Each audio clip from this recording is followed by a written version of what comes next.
श्लोक संख्या 69। राधा सुधा निधि, राधा रस सुधा निधि।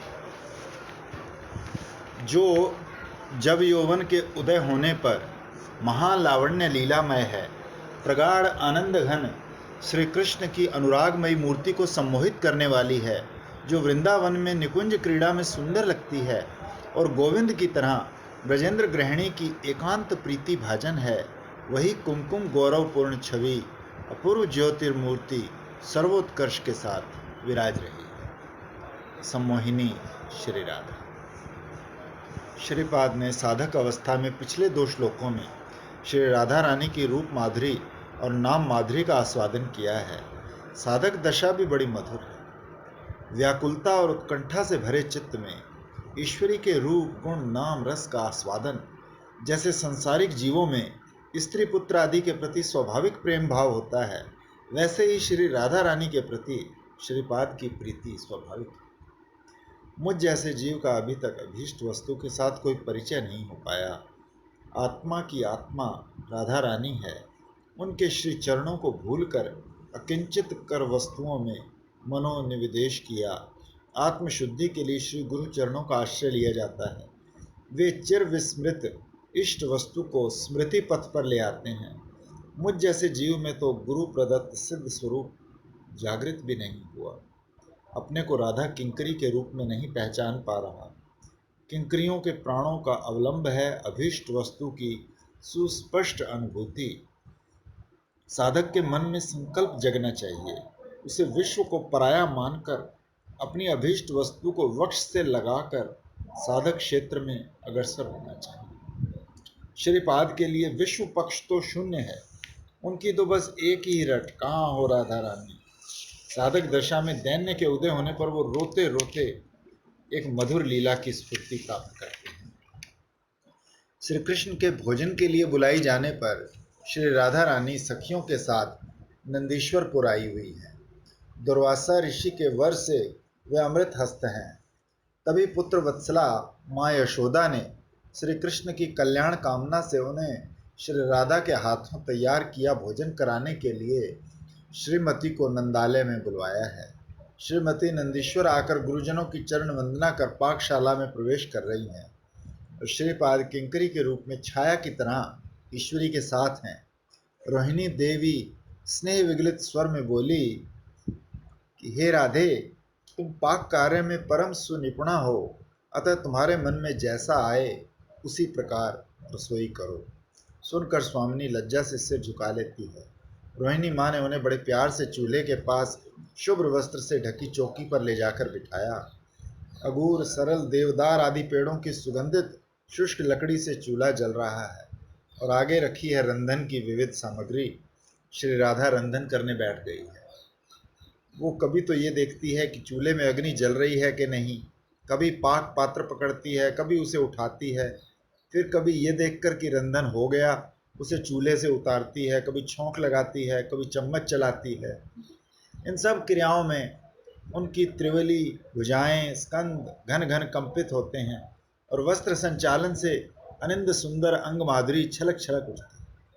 उधर श्याम सुंदर स्नान वेशभूषा आदि के बाद माँ की आज्ञा से इष्ट मंत्र का जप करने के लिए अपने भजन कक्ष में प्रवेश करते हैं और राधा मंत्र जपते हैं। प्रेममयी राधा तो अभी सभी समय उनकी अभीष्ट है। नाम जप करते करते नामी मूर्त हो उठी। दर्शन की उत्कंठा से श्याम सुंदर के प्राण अधीर हो गए। अभी दर्शन चाहिए, थोड़ी देर के लिए ही सही, अब और प्रतीक्षा सहन नहीं। कवि महाजन ने उनकी दर्शन उत्कंठा का वर्णन करते हुए कहा है, तो या पथ चाई राई राई बलि गदगद विकल प्राण, क्षण एक कोटि कोटि युग मानत हरि बल्लभ परमाण। दर्शन उत्कंठा में अधीर श्याम पाकशाला के झरोके से झांक कर देखते हैं। स्वामिनी रसोई कर रही है, सिर पर पल्ला नहीं है, वेशभूषा अस्त व्यस्त है। उनके सौंदर्य से पाकशाला जगमगा रही है। श्री कृष्ण देखते हैं, श्रीअंग से तड़ित कांति रह रहकर फूट उठती है। अपूर्व शोभा संभार से श्री राधा का रूप झिलमिला रहा है। वो नव यौवन की कमनीय कांति से अत्यंत मनोहर हैं। श्याम के चरण आगे नहीं पड़ते। ऐसी अवस्था ध्यान की वस्तु मिल गई है। दर्शन आनंद से श्याम के नेत्र आयत हो गए। सहसा स्वामिनी ने उन्हें देख लिया। लज्जा के मारे घूंघट भी नहीं कर पा रहे। स्वामिनी का इंगित समझकर किंकरी ने उन्हें उनके सिर पर घूंघट डाल दिया। वो नैन इंगित से ही किंकरी को धमका रही है। तूने देखा नहीं, बताया क्यों नहीं? और किंकरी भी नैन भंगिमा से उत्तर देती, मैंने नहीं देखा, मसाला बट रही थी। वस्तुतः नागरेंद्र की प्रार्थना पर किंकरी ने नहीं बताया था। आंखों आंखों मिलन हो गया। उस वक्त स्वामिनी की कैसी अपूर्व माधुरी। श्री कृष्ण है सांद्र प्रगाढ़ आनंद घन। उनकी राधा अनुराग चित मूर्ति है। उसी मूर्ति को सम्यक रूप से मोहने वाली है श्री राधा की रूप माधुरी। श्री कृष्ण सांद्रानंद घन अर्थात मूर्त आनंद स्वरूप है। ब्रह्मा जी ने श्री कृष्ण के स्तव प्रसंग में कहा है कि आहा, श्री नंद आदि ब्रजवासियों का कैसा सौभाग्य है कि साक्षात परमानंद स्वरूप पूर्ण ब्रह्म सनातन उनके मित्र बने। मूर्त परमानंद ही उनका स्वाभाविक बंधुवत प्रेम करता और वैसा ही प्रेम का विषय है। जैसे मनोरम स्वर्ण कुंडल वैसे ही अमूर्त आनंद की ही मूर्त अथवा घन रूप में उनका बंधु है। फिर इस समय राधा अनुराग घटित और जैसे स्वर्ण कुंडल में हीरक मणि जुड़ी जड़ी। श्याम सुंदर सोच रहे हैं, आहा, मेरे लिए ये सुकुमारी कितने परिश्रम से रसोई बना रही है। अग्नि के निकट बैठने से चेहरा रक्ताभ और स्वेदाक्त हो गया है। दासी चेहरे को पोंछ रही है। श्याम सुंदर का राधा अनुराग छल छला रहा है। ऐसी राधा अनुराग घटित श्री मूर्ति की भी सम्मोहिनी है श्री राधा। नेत्रों के इंगित से स्वामिनी बता देती है, छोटी माँ है, इस समय जाओ। उस समय नैन इंगित पर श्याम मुग्ध है। मोहन की भी मोहिनी तभी सम्मोहिनी। नेत्र इंगित से श्याम विनती करते हैं, अब और दर्शन नहीं होंगे? अब उत्तर भी इंगित के माध्यम से मिलता है, होंगे। रंधन कार्य पूरा हो गया। स्वामिनी थोड़ा विश्राम कर रही है। किंकरी रसोई वाला वस्त्र उतरवाकर आर्द्र सूक्ष्म वस्त्र से उनका श्रीअंग पहुंचकर पंखा झल रही है। धनिष्ठा एक गिलास शरबत ले आई है। प्रिय सखी, थोड़ा शरबत पियो, कहकर वो पात्र राधा के हाथ में देती है। शरबत में सुधा कृष्ण अधरामृत मिला हुआ है। उसके आस्वादन से स्वामिनी के नेत्र बंद हुए जाते हैं और अब वो तांबुल सेवन कर रही है। सब लोग भोजन करने बैठे हैं। स्वामिनी ललाट के कुछ ऊपर तक घूंघट कर भंडार से सामग्री ला लाकर रोहिणी माँ के हाथों में देती हैं। रोहिणी माँ परिवेशन कर रही हैं। स्वामिनी नतवक्त्रा हैं, लज्जावती हैं। इस समय वहाँ बलदेव हैं, माँ ब्रजेश्वरी हैं। लज्जा से उनका चेहरा आरक्तिव है। किंकरी के रूप में श्रीपाद अनुभव कर रहे हैं कि स्वर्ण छवि इस समय कुमकुम वर्णा हो रही है। श्याम सुंदर के लिए बड़े प्यार के साथ भोज्य सामग्री लेकर आती हैं। उसे रोहिणी माँ के हाथों में पकड़ाकर खाली पात्र लेकर फिर चली जाती हैं। नुपुर किंकणी धीरे धीरे बज रहे हैं। श्याम सुंदर दूसरों की दृष्टि से बचकर किसी न किसी भंगिमा से स्वामिनी का चेहरा थोड़ा देख ही लेते हैं। स्वामिनी भी भोज्य सामग्री देते समय रोहिणी माँ के पास से जाती जाती श्याम का मुखमंडल देख लेती है। आह, कितने सुंदर है मेरे प्रीतम। श्री कृष्ण के आनंद की भी सीमा नहीं। अन्न व्यंजन के माध्यम से मानो राधा के हाथों का स्पर्श पा रहे। एक दूसरे को देखकर गत रात्रि की वृंदावन क्रीड़ा की कितनी ही मधुर स्मृतियां चित्त में उदय हो रही हैं। उसी निकुंज केली की स्मृति में उन श्री राधा की छवि सुललित हो गई है। सखी मंजरियां उस भाव वैभव को अनुभव कर रही हैं। इनसे राधा माधव की कोई भी बात छिपी नहीं रहती। षड रस वाले भोज्य में सप्तम रस श्रृंगार का आस्वादन नहीं। वे इस बात को भी सुस्पष्ट रूप से अनुभव कर रही हैं।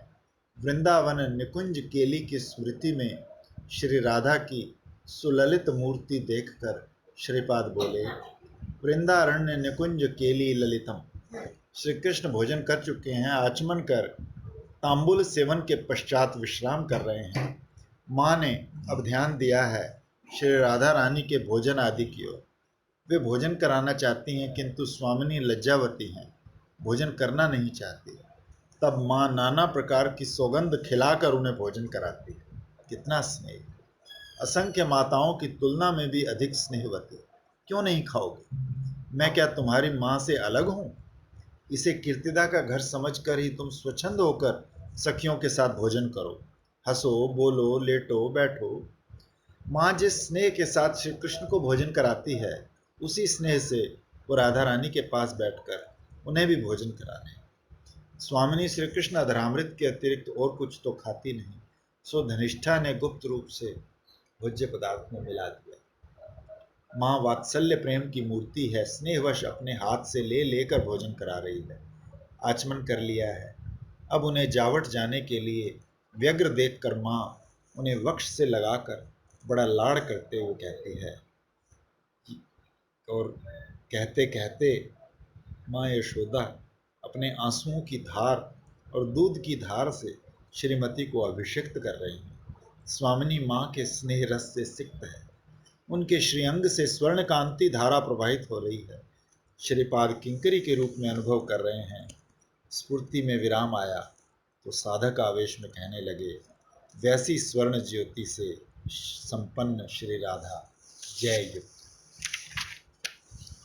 श्लोक संख्या 70।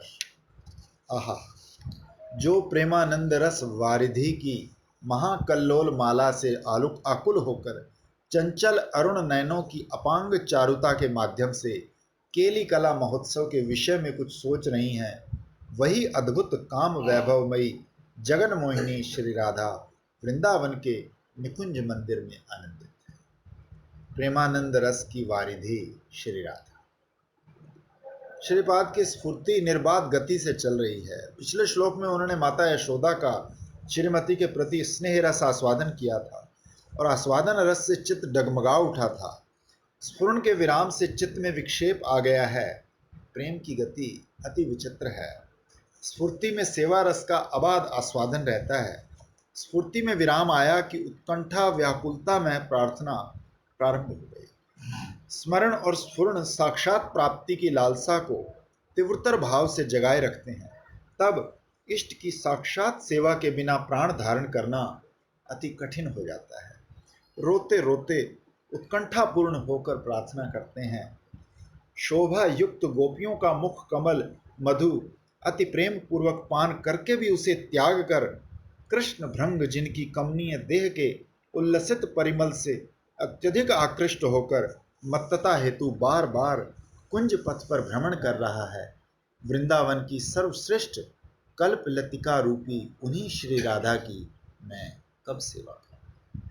श्री राधा रानी की करुणा से तब विस्फूर्ति आती है, उससे साक्षात्कार की भ्रांति होती है। श्रीपाद की ऐसी अवस्था स्वाभाविक है। साधक आवेश में रोते रोते उन्हें एक मधुर लीला का स्फुरण प्राप्त होता है। श्रीमती नंदालय में रंधन भोजन के पश्चात श्री कृष्ण का वनगमन दर्शन कर सखियों के साथ जावट आई। इधर वृद्धा जटिला उत्कंठित चित्त से वधू के आगमन पथ की ओर दृष्टि रखे थी। कुंदलता श्री राधा को ले जाकर जटिला से बोली, हे आर्य, ये लो तुम्हारी वधू को ले आई, इसे ग्रहण करो। इसे इतनी सावधानी से रखा था कि श्री कृष्ण इसकी छाया भी स्पर्श न कर सके। ये देखो, ब्रजेश्वरी यशोदा ने इसकी पाक निपुणता से संतुष्ट होकर इसे महामूल्यवान मणि में अलंकार प्रदान किए। जटिला ने कुंदलता की बातें सुनकर परम आनंदित होकर श्री राधा को सूर्य कुंड पर ले जाकर अपनी संतान के अभ्युदय के लिए सूर्य पूजा कराने का आदेश दिया। सुनकर सभी परम आनंदित हुई और उन्होंने घर आकर कुछ देर विश्राम किया। किंकरी रूप में श्रीपाद ने श्रीमती की परिचर्या का सौभाग्य प्राप्त कर लिया है।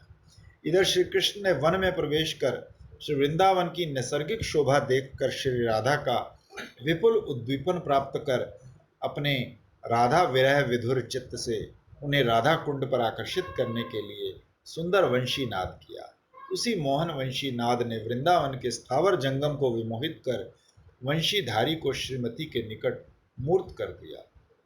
श्रीमती सखी विशाखा का हाथ पकड़कर विलाप करते हुए कहती है, हे सखी, जो अपने सौंदर्य रूपी अमृत सिंधु की तरंगावली द्वारा ब्रज सुंदरियों के चित्त रूपी पर्वत को संप्लावित करते रहते हैं, जिनकी सपरिहास वाक्य भंगिमा करण द्वय को परमानंद प्रदान करती है, जिनका अंग कोटि चंद्रों से भी अधिक सुशीतल है, जिनके अधर अमृत तुल्य रमणीय हैं, जो सौरभामृत द्वारा जगत को आप्लावित करते हैं, वो ब्रजराज नंदन मेरी पंच इंद्रियों को बलपूर्वक आकर्षित कर रहे हैं। गोविंद लीला। सखियों ने श्रीमती की अधीरता देखकर सूर्य पूजन के बहाने उनका अभिसार कराया। श्रीमती सखियों के साथ श्री कृष्ण अभिसार को जा रही हैं। प्राणनाथ के साथ भावी मिलन के आनंद में उनके हृदय में प्रगाढ़ कृष्ण अनुराग की तरंगें खेल रही हैं। श्रीपाद किंकरी के रूप में छाया की तरह उनके पीछे पीछे चल रहे हैं। वन की शोभा देखकर श्रीमती को श्री कृष्ण का अपार उद्दीपन हो रहा है। भीतर बाहर श्री कृष्ण ही खेल रहे हैं। कृष्णमयी कृष्ण जार अंतरे बाहिरे, जहां जहां नेत्र पड़े तहां कृष्ण स्फुरे। इस क्षण प्रेमानंद रस साविधि में शत शत प्रेम रस तरंगे खेल रही हैं। प्रेमानंद रस सिंधु शब्द यहाँ महाभाव को ही स्पष्ट कर रहा है। एक शब्द से मादन रस का ही बोध होता है, कारण वो मादन भाव ही श्री राधा की अनन्य साधारण संपदा है। उसी मादन रस सिंधु की शत शत तरंगमालाओं में पड़कर श्रीमती का चित्त मन आकुल है। सामने स्वर्ण यूथिका पुष्प विशेष से घिरी शाखा के आगे नृत्य परायण मयूर और उससे सटे हुए तमाल वृक्ष को देखकर सोचती है, लगता है ये तो कृष्ण है। ऐसा सोचकर वो प्रेम ईर्ष्यावश अपने धनुषाकार भौहों को नचाते हुए धनिष्ठा से कहती है, अरे धनिष्ठे, ये क्या है? धनिष्ठा पूछती है, कहाँ क्या है? श्री राधा, सामने देख। धनिष्ठा ने, ये तो वन है। श्री राधा, इस वन में क्या है? बोले, सब वन की वस्तुएं हैं और कुछ नहीं। सामने जो धीर्थ श्रोमणी नृत्य कर रहे हैं, अपूर्व नृत्य, क्या देख नहीं पा रही? अरे धूर्ते, तुम क्या आंखें बंद किए हुए हो? श्री राधा ने अपनी प्रेम उन्मादना के वश होकर तमाल को श्री कृष्ण और मयूर नृत्य में उनका पिच्छ चूड़ा कनक यूथिका को अन्य नायिका मानकर ईर्ष्या से ऐसा कहा। ये उनके प्रेमानंद रस सिंधु की एक अपूर्व तरंग है। अंत में सखियों की बात सुनकर, अपनी भ्रांति समझकर वो कृष्ण अभिसार के लिए चल। उधर श्री कृष्ण ने सखाओं पर गोचारण का भार डालकर प्रिय नम्र सखाओं सुबल और मधुमंगल के साथ वन शोभा देखने के बहाने श्री राधा के साथ स्वच्छंद मिलन के स्थान श्री राधा कुंड पर आगमन किया।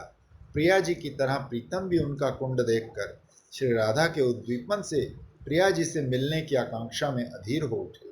वृंदा के दौत्य चातुर्य के फलस्वरूप श्री राधा के दर्शन शीघ्र हो गए। नाना प्रकार के भावों की कल्लोलित तरंगमाला से भरे इस प्रेमानंद रस वारिधि श्री राधा को देखकर आनंद घन विग्रह श्री कृष्ण की भ्रांति हो गई। अब वो मन ही मन सोच रहे हैं, ये क्या कांति के कुल देवता हैं, अथवा तारुण्य लक्ष्मी हैं, अथवा ये देह धारिणी माधुरी संपदा हैं, अथवा लावण्य वन्या है, आनंद तरंगणी है, अथवा अमृत का झरना है, अथवा मेरी सर्व इंद्रियों को आह्लाद प्रदान करने वाली वो कांता श्री राधा ही आ गई है। प्राणनाथ की अलौकिक माधुरी देखकर श्रीमती को भी भ्रांति हो रही है और वो सोच रही है, आहा हा, ये क्या कंदर्प है? नहीं, उसका शरीर कहाँ? तो क्या ये रसराज है? नहीं नहीं, वो तो धर्म है, धर्मी नहीं। तो क्या ये अमृत सिंधु है? नहीं नहीं, वो तो महाविस्तीर्ण है। फिर उत्फुल्ल प्रेम कल्पतरु? नहीं नहीं, वो चलता कहाँ है? तो क्या मेरे वो प्रीतम ही हैं? हाय, मेरा ऐसा सौभाग्य का कि मैं उन्हें देख सकूं। परस्पर को देखकर दोनों प्रेम उत्कंठा से व्याकुल हो उठे हैं। श्रीमती के अंग में, मुख पर, नेत्रों में विलास, ललित, किल किंचित आदि अलंकार महाभाव सिंधु में कल्लोल मालाओं की तरह उदित होकर महाभाव सिंधु को विक्षुभित किए दे रहे हैं। श्रीमती अपने चंचल अरुण नयन अपांग की चारुता के माध्यम से केली कला महोत्सव के विषय में कुछ सोच रही है। यही मूर्ति साधक भक्तों के लिए नित्य ध्यान ध्येय है। आचार्य पादगण तो असाधारण रसज्ञ हैं, उनकी तो सविशेष दृष्टि है श्री युगल के मिलन माधुरी की, और उनके ग्रंथों में उनकी हरतंत्री का स्वर विद्यमान है। साधक अपनी हृदय वीणा का स्वर इसके साथ मिला लें। श्रीपाद किंकरी के रूप में देख रहे हैं। श्री राधा अद्भुत काम वैभवमयी हैं। यहाँ काम वैभव करने का अर्थ है श्री राधा की अनन्य साधारण मादनाख्य प्रेम संपदा, अर्थात गोप रामाओं के विलक्षण प्रेम ने विश्व में काम नाम से प्रसिद्धि प्राप्त की है। भगवत प्रिय उद्धव आदि महाभक्तजन उसी प्रेम अतिशय की वांछा करते रहते हैं, पर प्राप्त नहीं कर पाते। श्रीमद जीव गोस्वामी पाद कहते हैं, महामनस्वी जन ब्रज गोपियों के काम की वांछा इसलिए करते हैं कि इनका प्रेम विशेष ही कोई अनिर्वचनीय माधुरी प्राप्त कर उस क्रीड़ा का कारण बनता है। इसलिए पंडित जन इसे काम शब्द से भी अभिहित करते हैं। बाहर क्रिया साम्य है, किंतु भीतर आत्मेंद्रिय प्रीति विषयक इच्छा की गंध मात्र भी नहीं है। ये एक दुर्ज्ञेय रहस्य है। ये काम वैभव श्री राधा रानी में अद्भुत रूप से प्रकाशित हुआ है। भगवत अनुभूति के राज्य में सब कुछ अद्भुत है। अद्भुत काम वैभव में श्री राधा की अद्भुत माधुरी के आस्वादन को लेकर श्रीपाद अद्भुत वक्ता के रूप में सामने है। इसके बाद श्री युगल मनमथ के महातीर्थ जैसे एक रमणीय विलास कुंज में प्रवेश करते हैं। किंकरी जगन मोहिनी श्री राधा का माधुर्य अनुभव कर रही हैं। जगत सृष्टि आदि का मूल आधार होने के नाते श्री कृष्ण का भी एक नाम जगत है। उन कृष्ण की भी मोहिनी है श्री राधा। श्री राधा जगत जीवों की मोहिनी है। उनकी परम मधुर प्रेम रसमयी वृंदावन लीला का श्रवण कीर्तन कर मुग्ध होकर विश्व मानव उनके चरणों में प्रेम प्राप्त कर धन्य होते हैं। श्री राधा के केली कला रस के माधुर्य का अनुभव करते हुए श्रीपाद का चित्त तन्मय है। सहसा स्फूर्ति में विराम आ गया। अब साधक दशा में कहते हैं, अद्भुत काम वैभवमयी जगन मोहिनी श्री राधा वृंदाटवी मंदिर में आनंदित हो रही हैं। वो विरह व्याकुल दशा में ऐसा अनुभव कर कि नंदती शब्द में अभीष्ट का आनंद ही उनका आनंद है, अपने चित्त पर शांति का प्रलेप कर रहे हैं। श्लोक संख्या 71। जिनकी नव प्रेम अनुभव चंचल भ्रू भंगिमा के लव मात्र पर ब्रजमणि श्री कृष्ण विमोहित हैं, जो निविड़ आनंद रसामृत की निर्झरणी स्वरूप हैं, जो भक्तों के लिए चिंतामणि हैं और कोटि विद्युत लताओं जैसी जिनकी अंग कांति है, वे भुवन मोहिनी रमणी चूड़ामणि श्री राधा श्री वृंदावन की निकुंज सीमा में आविर्भूत हो। भक्त चिंतामणि श्री राधा। इस श्लोक में श्रीपाद को साधक दशा में श्री राधा रानी के गुण माधुर्य का स्फुरण प्राप्त हुआ है।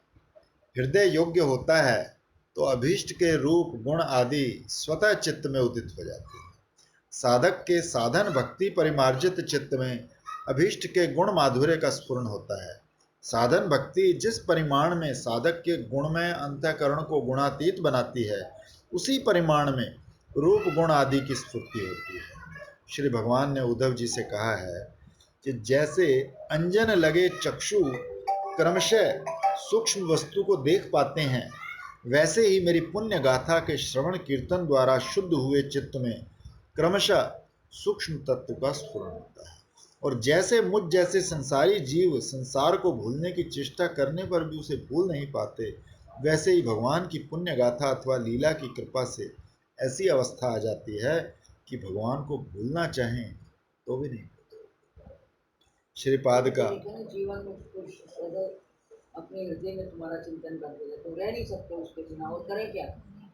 चित्त खाली हो गया, उसमें कोई संसार का विषय आता नहीं, कोई घर परिवार है नहीं, तो क्या करेंगे?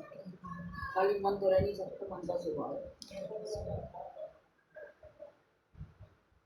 श्रीपाद का मन तो राधा रानी को छोड़कर अन्यत्र जाता ही जाता नहीं। ही नहीं।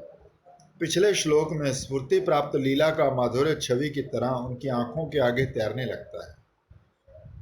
श्रीमती राधा रानी ने अपने स्वर्ण आलोक से श्रीकुंड तट को उज्ज्वल कर बड़ी भावना से श्याम सुंदर के प्रति भ्रू भंगिमा का विस्तार किया था। इस श्लोक में उसी की रस अभिव्यक्ति है। श्री कृष्ण को देखकर श्रीमती के अंग से स्वर्ण ज्योति छिटकने लगी थी। तभी श्रीपाद कहते हैं कि प्रोद्दाम विद्युल्लता कोटि ज्योति, अर्थात श्रीमती के अंग की प्रभा कोटि कोटि विद्युत लताओं से भी अधिक उद्दाम, उनकी भी प्रभा को हरने वाली है। कोटि विद्युत लता कहने का तात्पर्य यही है कि श्रीमती के नील वस्त्र के सूक्ष्म सूक्ष्म छिद्रों में से श्री अंग की विद्युत कांति अनंत भाव से निकल रही थी। प्रश्न हो सकता है कि एक विद्युत लता से ही हम लोगों को चक्षु पीड़ा होने लगती है, तब यदि श्री राधा की अंग कांति से कोटि विद्युत लताओं से भी अधिक उज्जवल है, तो उनके दर्शन कर तो भक्त के चक्षुओं की स्थिरता और स्निग्धता कैसे रहेगी?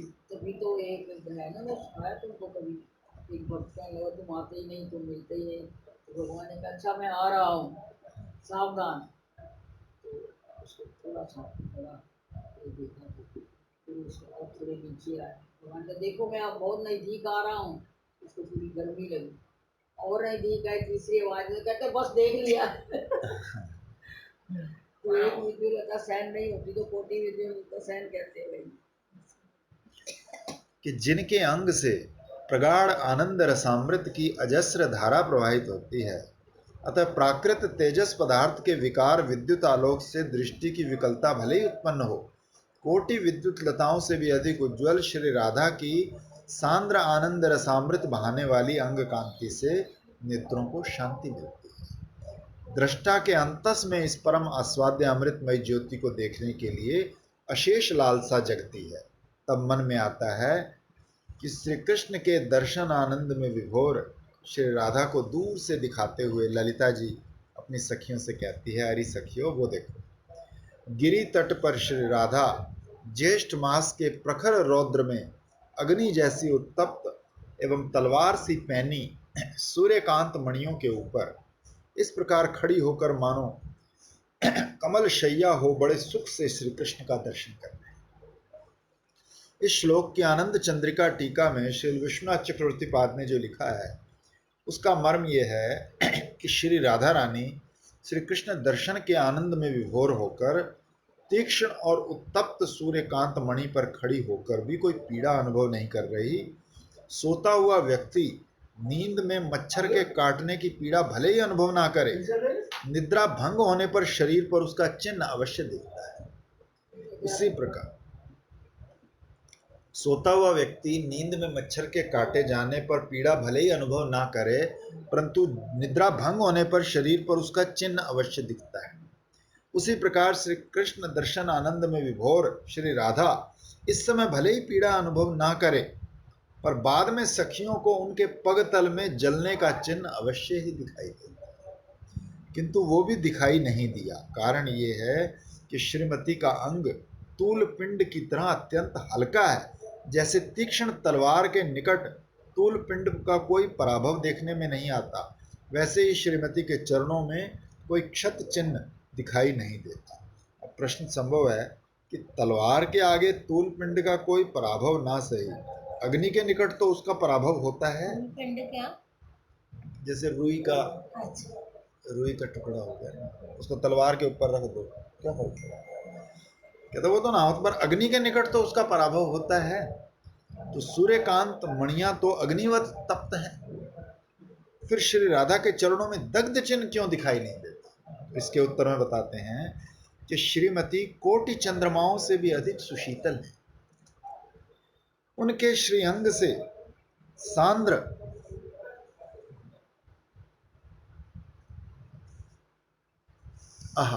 श्री राधा के स्मित अर्थात ईशत हास्य में, अच्छा ये ना दीदी ये ना पेज बदल गए, यहाँ ना पेज है नहीं बीच के, 256 के बाद सीधा 273 आ गया, बीच के 17 पेज गायब है। कहीं इधर उधर तो नहीं है। ये यहाँ आ गए। चलो देखते हैं इधर से।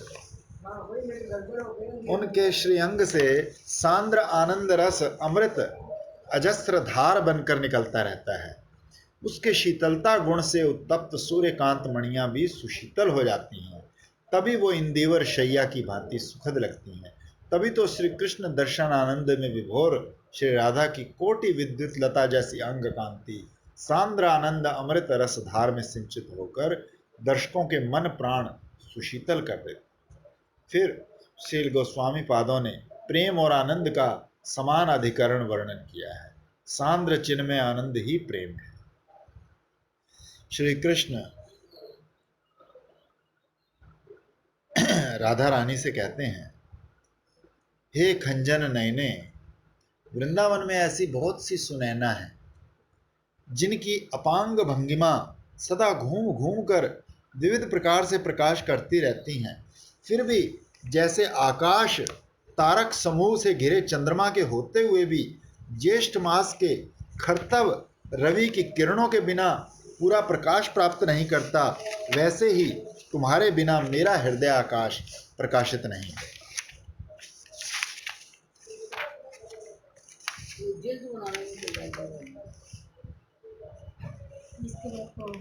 इस श्लोक से ये बात समझ में आती है कि वृषभानु नंदिनी के बिना चंद्रावली एवं अन्य अन्य गोपियों की अनंत भाव माधुरी भी श्री कृष्ण के सुख का हेतु नहीं होती।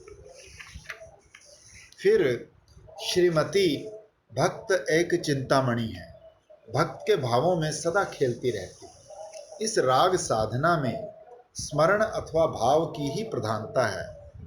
एक शब्द का मर्मार्थ यही है कि जो लोग इस चिंतामणि को भावों के भीतर प्राप्त कर लेते हैं, उनके इतर भाव दूर हो जाते हैं, फिर सदा वे ही भक्त हृदय में विराजती हैं। गौड़ीय वैष्णव लीला स्मरण के समय सखियों सहित श्री युगल का चिंतन करते हैं, किंतु मुख्य रूप से श्रीमती राधा रानी को केंद्र बनाकर श्री कृष्ण और सखियों का चिंतन चलता है। किंकरी का ध्यान श्री राधा के कर्तृत्व तथा श्री कृष्ण एवं सखियों के साहचर्य में लीला का प्रवाह प्रतिक्षण विचित्र रस की सृष्टि करता हुआ असीम की ओर चल रहा है। भक्त के लीला चिंतन में मुख्यतः श्री राधा ही विराजमान रहती हैं, इसलिए उन्हें भक्त एक चिंतामणि कहा गया है। श्री कृष्ण प्रेम रत्न की खान है श्री राधा। उनकी करुणा के बिना कोई भी श्री कृष्ण प्रेम संपदा प्राप्त करने में समर्थ नहीं होता।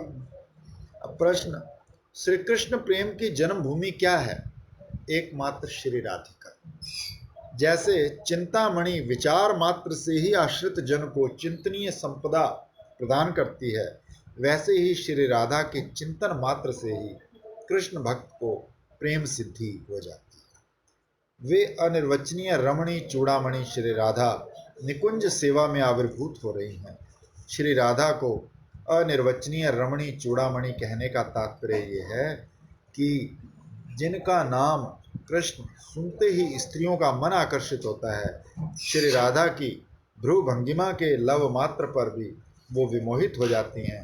इस बात से ये सहज ही अनुमान किया जा सकता है कि श्री राधा समस्त रमणियों की चूड़ामणि। श्रीपाद कहते हैं कि वही श्री राधा निकुंज सीमा में आविर्भूत हो रहे। श्लोक संख्या 72। जिनकी तरुणाई के प्रारंभ में ही लीला चंचल नेत्रों के प्रत्येक कटाक्ष से महाधनु के सदर्प टंकार विस्फारी कोटि कोटि कंदर्पों की सृष्टि होती है, वे अनंत आश्चर्यजनक माधुरी धारा समूह की पूर्णाश्रय श्री राधिका, हम लोगों की स्वामिनी। श्री राधा की लीला चंचल दृष्टि। श्रीपाद का विशुद्ध सत्वोज्वल चित्त श्री राधा की भ्रू भंगिमा के माधुर्य रस में निमग्न है। कैसी अपूर्व है भ्रू भंगिमा, जिसके एक कण के सौंदर्य पर विश्व मोहन श्याम सुंदर भी मोहित है। वही माधुर्य साधक भक्तों का नित्य ध्यान ध्येय है। श्री राधा के एक एक अंग प्रत्यंग की लव मात्र माधुरी की स्फूर्ति होने पर साधक के प्राण उन चरणों में बिक जाएंगे। महाजन कहते हैं कि देख देख राधा रूप अपार, अपरूप को विधि आनि मिलाओल, क्षितितले लावणी सार, अंग ही अंग अनंग मूर्छायत, हेरी पड़ई ध्या अधीर, मनमत कोटि मथन करु जोजन, सो हेरी मही महागीर। महाजनों ने अनुभव किया है भी और प्रचार भी किया है कि अपना स्वरूप जगाकर समझना होगा। जड़ीय स्त्री पुरुष अभिमान राधा रानी के चिंतन में बाधा डालता है। चिंतन से अनुभव प्राप्त होता है और वह अनुभव ही साधक के प्राणों को बचाए रखता है। मूर्तिमान श्रृंगार श्रीमती की भ्रू भंगिमा के लव मात्र पर विमोहित है, विभ्रम हो गया है। अखंड रस वल्लभा श्री राधा ने अपनी भ्रू भंगिमा मात्र से अनिर्वचनीय रस प्रदान कर रसराज की सेवा की है। भ्रू भंगिमा में कृष्ण सुख की भावना से भरा प्रचुर महाभाव रस निहित, तभी रसराज को ये रस मोह हुआ। ऐसे कृष्ण सेवा और कौन जानता है। संख्या ऐसे ही लोगों की अधिक है जो श्री कृष्ण से कुछ प्राप्त करने की इच्छा रखते हैं। देना कितने लोग जानते हैं सिर्फ शुद्ध प्रेम की मूर्ति ब्रजवासी जाने। गिरधारी ने गिरी को प्रणाम किया। माँ यशोदा उस समय भी उनके भोजन की बात नहीं भूलती। नंद महाराज से कहते हैं, क्यों जी, कुछ देर तुम लोग पर्वत को पकड़ लो ना, मैं अपने गोपाल को थोड़ा स्तनपान करा दूं। श्री राधा सोच रही है, हे विधाता, बड़ी कठिनाई से प्रीतम को देखने का थोड़ा सौभाग्य दिया था, वो भी उनके हाथों पर पहाड़ रखकर। वो गिरिराज से प्राण भर कर प्रार्थना करती है, उनके सुकुमार अंग पर कोई भार मत आने देना। इतना बड़ा ऐश्वर्य देखकर भी माधुर्य का सुदिव्य स्फुरण, तभी तो चाहने पाने की बात भूलकर देने के लिए ही व्यस्त। इसलिए राधा आराधना आना शुरू हो जाए कि भगवान से हमको कुछ लेना नहीं देना है, तो समझो वर्षी भी कहते हैं ना कि सेवा में रुचि रहेगी और अनुगत रहेगा महाजनों का, तो काम करेंगे। तो यही क्वेश्चन आए थे, तो कह गए ना, मुझे चार चीज जब रहेगी, नाम में रुचि, सेवा में रुचि और अनुगत, तो काम करेंगे। जब कुछ लेना ही नहीं है तो विक्षेप का एक आराधना के रस में चित्त तन्मय है। अपनी बात भूलकर इसी ओर ध्यान है कि कृष्ण कैसे सुखी हो। लेने में सब अभ्यस्त हैं, देना कोई नहीं जानता। बलि राजा ने दिया था, जाओ नहीं, नारायण कहा करता था ना, बड़े भाऊ जी कहते हैं आओ आओ, जाओ नहीं। बलि राजा ने दिया था तभी भगवान उनके द्वारपाल बने। पाने की बात भूलकर देने की चिंता में तन्मय रहती हैं, इसीलिए गोपियों का भाव अंगीकार करने की बात है। श्री राधा की दृष्टि कृष्ण सुख की ओर है, किंकरी की युगल सुख साधन की ओर। पिछले श्लोक में साधक आवेश में श्रीपाद ने निकुंज सीमा में श्री राधा की ध्रुव भंगिमा के एक लव की स्फूर्ति प्राप्त की थी। इस श्लोक में वो श्री राधा के कटाक्ष का प्रभाव और श्री अंग की अनंत माधुरी की स्फूर्ति प्राप्त कर रहे हैं। श्रीपाद ने लीला में अनुभव किया था कि नागर श्रीमती की भ्रू भंगिमा के माधुर्य पर मुग्ध होकर उनके श्रीअंग स्पर्श की लालसा से दौड़े आ रहे हैं। इस श्लोक में वे श्री राधा के कटाक्ष का प्रभाव और श्री अंग की अनंत माधुरी को स्फूर्ति प्राप्त कर रहे हैं।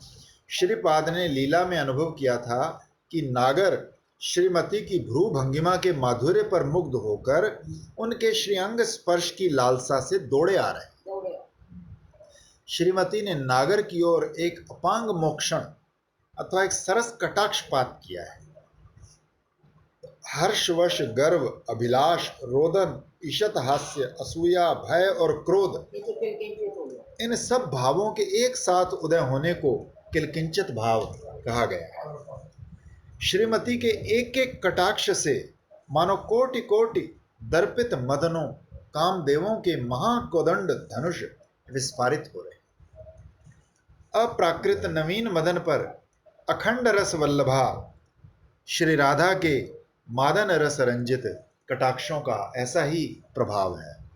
श्री राधा के मादन रस की सेवा ग्रहण करने के लिए श्री कृष्ण के अंतर में जो व्याकुलता अथवा उत्कंठा जगती है, उसी को कोटि दर्पित मदनों के महाकोदंडों का महाप्रभाव बताया गया है। उन पर अन्य किसी मदन का प्रभाव तो टिक ही नहीं सकता। इसका कारण है कि ये ही वृंदावने अप्राकृत नवीन मदन, काम गायत्री काम बीजे जार उपासन, पुरुष जोशित किवा स्थावर जंगम, सर्वचित्ताकर्षक साक्षात मनमथ मदन। ये ही प्राकृत अप्राकृत कंदर्पों के मूल बीज हैं। चतुर्व्यूह के अंतर्गत प्रद्युम्न आख्य अप्राकृत कामदेव जिनके अंश हैं, प्राकृत ब्रह्मांड के अनंत कंदर्प जिनके अंश लेशाभास हैं, वही स्वयं रूप ब्रजेंद्र नंदन श्री कृष्ण ही साक्षात काम के भी मूल स्वरूप हैं।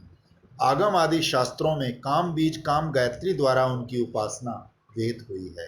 यही कोटि कंदर्प विमोहन है, अशेष चित्ताकर्षक और सहज मधुरतर लावण्यामृत के सिंधु हैं।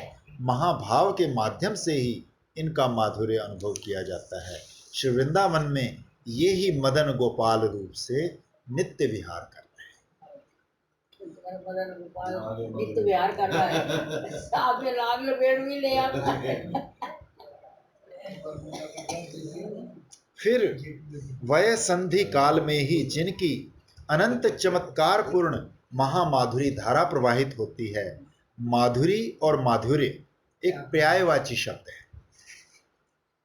देह के किसी अनिर्वाच्य रूप को ही माधुर्य कहा जाता है। तारुण्य के पहली बार प्रवेश करने के समय ही जिनके अनिर्वचनीय रूप की आश्चर्यपूर्ण अनंत धारा दिग दिगंत में प्रवाहित हो उठती है, प्राकृत जगत की किसी भी भाषा द्वारा उस रूप को व्यक्त नहीं किया जा सकता। इसलिए श्रीपाद ने इस प्रकार अलौकिक विशेषणों से उस रूप को विशेषित किया है, जिनके वय संधि काल में ही रूप की ऐसी चमत्कारिता, जिनके वय संधि काल में ही महामाधुरी धारा की ऐसी अनंत चमत्कारिता है, उनके पूर्ण कैशोर के रूप चमत्कारिता की बात कौन कहेगा। यही यथार्थ है। साधक को अपना स्वरूप जागृत कर समझना होगा। देहावेश में उस माधुरी का आस्वादन संभव नहीं है। प्रगाढ़ भावना के फलस्वरूप साधक जब देहावेश त्याग कर अहर्निश स्वरूप आवेश प्राप्त करता है, तब स्वप्रकाश राधा रूप की चमत्कृति उसके अंतर में जगती है। ये चमत्कारित्व ही रस है। तब भक्त का चित्त निरंतर राधा माधुरी के रस स्रोत में तैरता रहता है। तब वो अपने मन को उस माधुर्य में सतत डूबे रहने की प्रेरणा देता है। श्रीपाद कहते हैं, वे ही श्री राधिका हम लोगों की स्वामिनी हो। कोई ये प्रश्न करते हैं कि गौड़ीय वैष्णव श्री राधा रानी को माता संबोधन क्यों नहीं करते। वे जब कृष्ण प्रिया हैं तो जगन माता ही हैं, तो फिर उन्हें माता कहकर संबोधन करने में क्या बुराई। तो इसका उत्तर यही है कि भगवान को जानने के दो पक्ष हैं, एक तत्व का पक्ष, दूसरा रस का। जो तत्व में सर्वव्यापी सत्य स्वरूप और ज्ञान स्वरूप हैं, वे रस की दृष्टि से प्रेम में, मधुमेह और लीला में। तत्व की दृष्टि से वे आत्माराम, आप्तकाम और क्षुधा पिपासाहीन हैं, तो रस की दृष्टि से वे क्षुधित, पिपासित और भक्त प्रेम का आस्वादन करने के लिए लोलुप हैं। ये गुण परस्पर विरोधी लगने पर भी भगवान की अचिंत्य शक्तिवश दोनों पक्ष ही सत्य है। अब तो भक्ति तो हमेशा बताते हैं हमारे लिए कृष्ण तत्व प्यारी नहीं है, कृष्ण तत्व के नहीं, हमारे लिए लीला प्यारी है। कितना अद्भुत वर्णन किया है, क्या जबरदस्त। रसास्वादन तत्व की भित्ति पर ही होता है। श्री वृंदावन में अखिल रसामृत मूर्ति भगवान के रस का ही अत्यधिक विकास है। तत्व की सुविशाल सरसी रस के शैवाल से ढकी हुई है। यहाँ भक्तजन भगवान के अनंत ऐश्वर्य को भूलकर उन्हें लौकिक सत बिंदु की तरह मेरे पुत्र, मेरे सखा, मेरे प्राणपति के रूप में वात्सल्य, सख्य और मधुर भाव से प्रेम कर मैंने धन्य। 2 पैकेट भी वहाँ रखे हुए हैं बच्चों के लिए, बस ये ना, ये यहाँ छोटे छोटे ऐसे ही बांटे थे तो मैंने 2 बचा के रखे हुए। गौड़ीय वैष्णवों के मधुर रस में राधा स्नेहाधिका मंजरी भाव से ही उपासना होती है। वे अपने को सदा राधा किंकरी के रूप में मानते हैं और श्रीमती को अपने कोटि प्राणों के बराबर प्रिय स्वामिनी मानकर उनका चिंतन करते हैं। उपासना की सिद्धि में वे लोग जड़ीय स्त्री पुरुष देह त्याग कर अपनी अंतश्चिंतित मंजरी देह से स्वामिनी श्री राधा रानी की प्रेम सेवा प्राप्त कर धन्य होते हैं। तभी साधने भावी वे जाहा, सिद्ध देहे पावे ताहा। इस रीति अनुसार साधन काल में वे राधा रानी को स्वामिनी मानकर चलते हैं। यद्यपि तत्वतः श्री राधा जगन माता हैं, श्री कविराज गोस्वामी पाद ने कहा है सर्वपालिका सर्व जगतेर माता, तथापि वात्सल्य रस के साथ मधुर रस का विरोध होने के नाते गौड़ीय वैष्णवों के मुख से मां राधा रानी सुनने में नहीं आता। भाव के ठाकुर भाव के माध्यम से ही आस्वाद्य है। भाव खो जाने पर अभाव से उन्हें नहीं पकड़ा जा सकता।